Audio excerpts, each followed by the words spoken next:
বন্ধুরা, আমাদের বাংলা ভাষায় তৎসম, তদ্ভব, ইংরেজি, আরবি, ফার্সি শব্দ যেমন অনেক ঢুকে রয়েছে, সেই রকম কিছু তুর্কি শব্দ বাংলা ভাষায় রয়েছে। আজকের ভিডিওতে গুরুত্বপূর্ণ তুর্কি শব্দ যেগুলো সাধারণত পরীক্ষায় আসে, সেই শব্দগুলোকে দিয়ে আমি একটা মজাদার গল্প বানিয়ে দিয়েছি।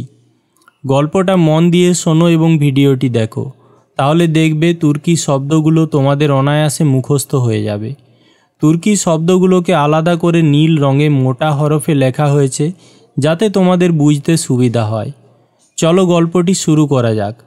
গল্পের শিরোনাম হলো খাঁ সাহেবের বোঁচকা। একদা এক ধনাঢ্য খাঁ সাহেব ছিলেন। তার প্রাসাদ ছিল বড়ই মনোরম, যার কানাত জুড়ে ছিল মখমলের আর চিক দিয়ে ঢাকা থাকত অন্দরমহলের প্রবেশপথ। দেওয়ালে আঁকা থাকত সুন্দর সুন্দর কলকা নকশা। কিন্তু হঠাৎই তার জীবনে নেমে এলো ঘোর বিপদ। বাদশাহর ফরমান জারি হলো, খাঁ সাহেবের সমস্ত সম্পত্তি ক্রোক করা হবে। এই খবর শুনে খাঁ সাহেব একেবারে কাবু হয়ে পড়লেন। বেগম সাহেবা ছিলেন বুদ্ধিমতী।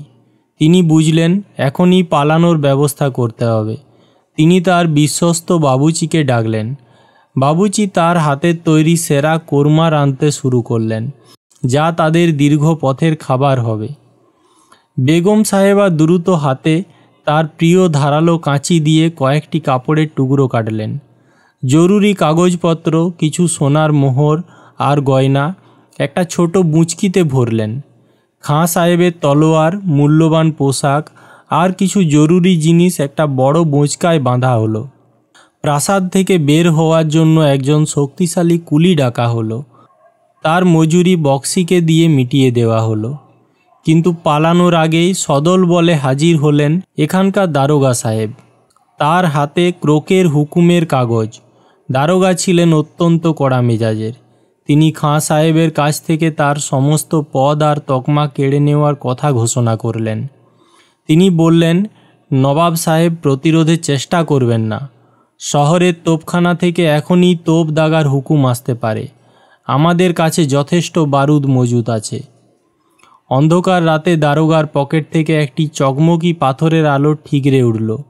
তিনি যেন ঘরের প্রতিটি কোণ দেখতে চাইছেন। ঠিক তখনই বেগম সাহেবা কৌশলে দারোগা সাহেবকে বোঝালেন যে তারা কোনো প্রতিরোধ করবেন না, শুধু কিছু ব্যক্তিগত জিনিস নিয়ে যেতে চান। অনেক অনুনয় বিনয়ের পর এবং একটি মুচলেকা লিখে দেওয়ার শর্তে দারোগা তাদের কেবল সেই বোঁচকা আর বুঁচকি দুটো নিয়ে প্রাসাদ ছেড়ে যাওয়ার অনুমতি দিলেন।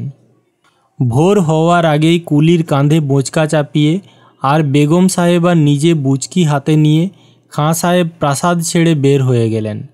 পেছনে পড়ে রইল তাদের সাজানো জীবন, আর সামনে ছিল অনিশ্চিত পথ।